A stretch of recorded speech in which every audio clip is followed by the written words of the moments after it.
Hey guys, this is Nate with BleepinJeep. My rear locker stopped working, so today we're going to figure out why.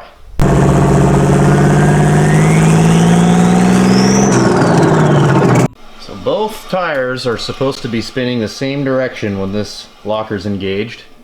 I was off-road in Reader Pit, and I had noticed that I was having a tough time climbing, and then people kept saying, hey, is your locker on? And it was on. So there's something going on internally. I'm going to figure out what's going on. I have some theories as to what's going on, but let's go through and test a few things before we start tearing this rear end apart. So if you listen close, you can hear air charging and escaping the solenoid valve. So next, let's unplug the air line to the rear locker and make sure that it's getting air all the way to the locker.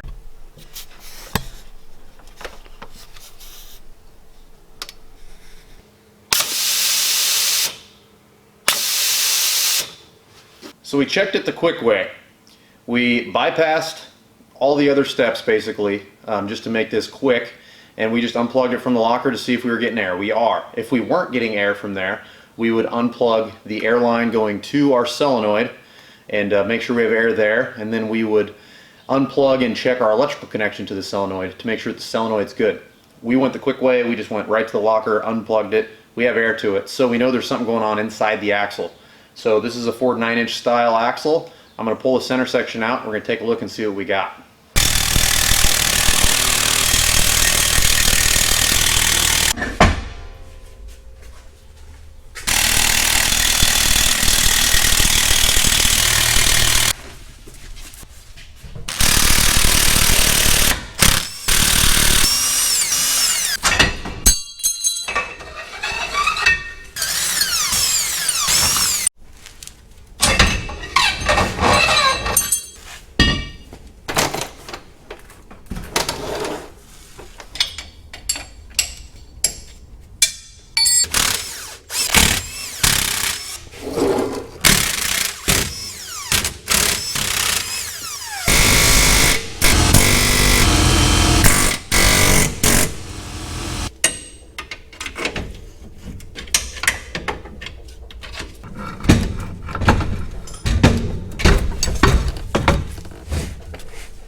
So let's go through and start inspecting this and figure out what's going on. Now, as soon as I pulled it out, I noticed that this is just dangling. This is the air line that's going into the seal housing. This air line, I think I must have knocked it off whenever I was pulling the rear diff out. I don't think this has been dangling in there. Otherwise, I think we would have heard a pretty big air leak coming from the rear housing. So what we're going to do is we're going to do a visual inspection. We're going to we're going to look inside everywhere and see if there's anything that's distorted, if there's anything that's worn funny, anything like that. But I'm pretty sure I know exactly what's going on here.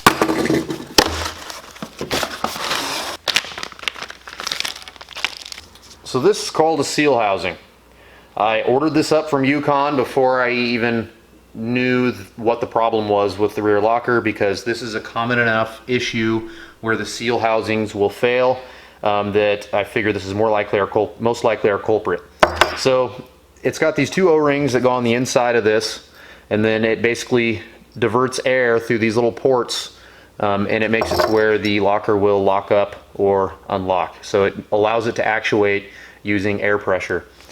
So it's not uncommon for these seals to go bad and allow air to escape, and then it can't divert it where it needs to go. Or maybe I don't know if it's possible to get it clog. So we're gonna go through and we're gonna brake clean the rear locker really well, and then we're gonna take air and we're gonna send it through the different passages and make sure that everything is free flowing. And then we're gonna do a visual inspection and make sure that all the gears and everything are wearing correctly.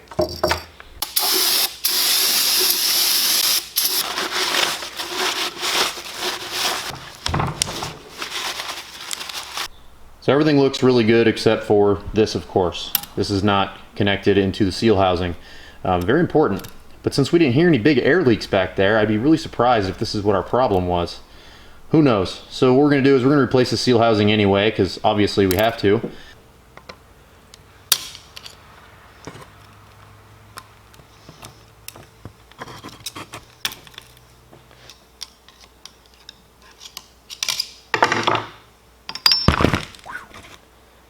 we go.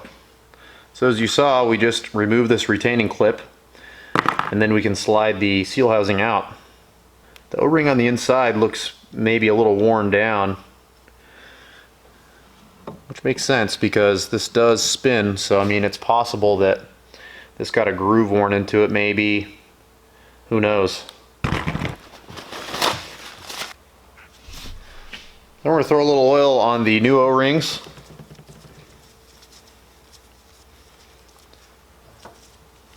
And put them into our seal housing. There we go. I'm going to throw a little extra oil into the bearing for good measure. Then to kind of lubricate this surface, make sure that it goes on nice and easy. Very gently apply pressure, slip right on there. There we go. Now we're going to fish this lock mechanism on there. I guess it's maybe a lock ring. I don't know what you'd call this, but certainly what its job is just to lock it in place.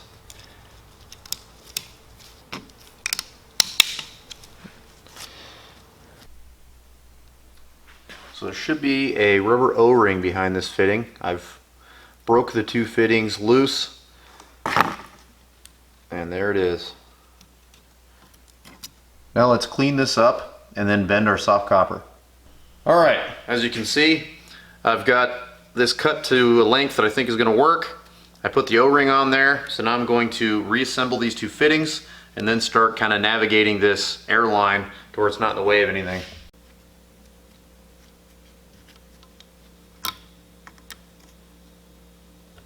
Okay, so I kind of scabbed everything together just good enough to where I can test it. There's a bunch of stuff that's not bolted up, but I wanted to get the wheels on so we can do this test. So as you can see right now, it's open differential. We're going the opposite direction.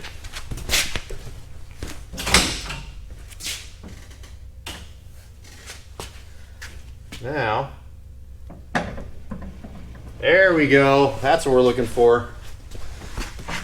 The locker works. We fixed it. So now I'm ready to reassemble it, get back on the trail. Very excited to have a rear locker again.